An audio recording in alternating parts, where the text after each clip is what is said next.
Orthodox Street, which is quite a haul from where we live, and to get a newspaper. Now I'm only 8 years old at the time. I came out of there and ran up Unity Street, up Frankfurt Avenue to Orthodox Street to get a paper.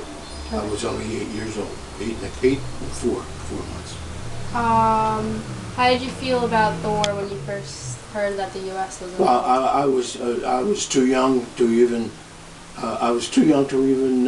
All I knew is that the Japanese bombed Pearl Harbor. Did you care at all, or not? Well, we really didn't understand what was going on at that age. You know, Yeah. we just knew we were at war, but we didn't. No, we didn't. No, it The wasn't. ramifications. Well, when President Roosevelt came on TV on December 8th, it was on a Monday, and he announced that yesterday, December 7th, 1941, the Japanese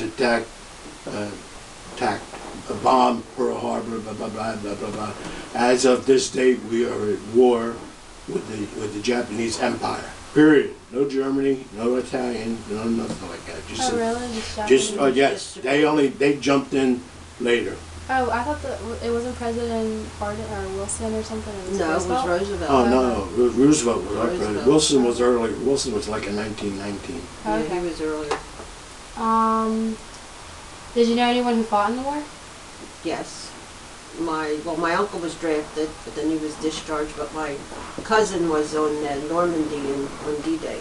Oh, really? Yeah.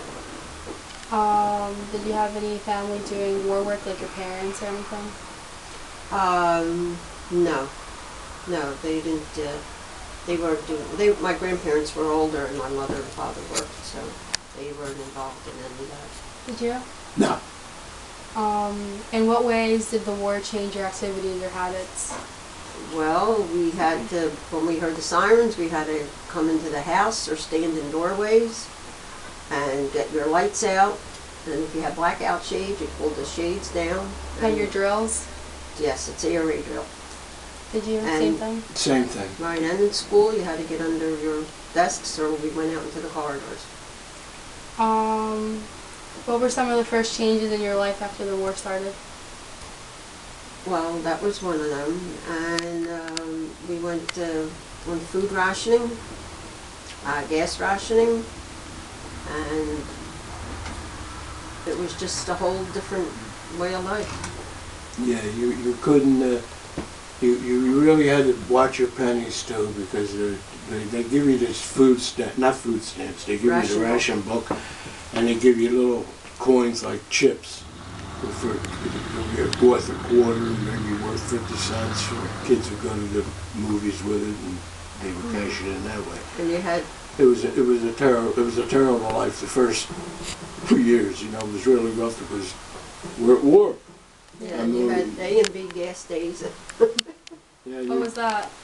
That was for gas for your car. Oh. Yeah, you had to put that on the windshield of your car, or else you A or couldn't B. get the gas. Did you worry that the U.S. might not win? Well, sure. Later on, when we got a little older, then we knew, because the war went on. Because there was like I lived closer to the river, and they were saying there was a German submarine in the Delaware River, so we were a little afraid then. But otherwise, we weren't, like I said, that involved in it. Yeah. But it's I didn't think we would ever lose. No, we were strong back then. We were a country that had 49 states. We had too much power, and that's why Japan had to go to Germany and to Italy to get them to get involved in it. And that's when Winston Churchill, he came over here and talked to President Roosevelt. Winston Churchill was the Prime Minister of Britain, and the Germans were bombing Britain at the time. The British Empire, they were bombing them at the day. And their Prime Minister, a man named Winston Churchill, come over here and asked President Roosevelt, you've got to help us, blah, blah, blah, blah, blah, blah. And that's the way it had happened. And then Japan came over here and bombed us, and that's all it took. well, we had to win because we had Rosie the Riveter. That was, the women went to work Yeah. on the plane, so that's why we won. Were you guys discriminated at all because of your race or anything? No, during the war? no, we weren't. Like, were you discriminated against? For our nationality, Yeah. no. I'm Polish and he's Italian. No, we never had any problems with that. Did you have a victory garden or other ways to get enough food? No, we didn't grow. We didn't grow no victory. The food supply wasn't dwindling. It was just money. The economy was so bad that you didn't have the money. And at the time, my parents, we had seven children, and all between the ages of 8 and 11. There's 7 and 11, something like that. We were all young little babies, And she had a tough time. My mother had a tough time. We didn't have no money. There was no money. Then they started what they call relief, and the government would send you a check once in a while. Well, not once in a while, but once a month, just to help you along. Because we didn't have no money. We were going to die, I guess, if we didn't eat. Yeah. But my mother did. She persevered. We persevered, and we got through it with flying colors. Did your mom or any women in your family start working because of all the boys going out to war? My mother worked one day.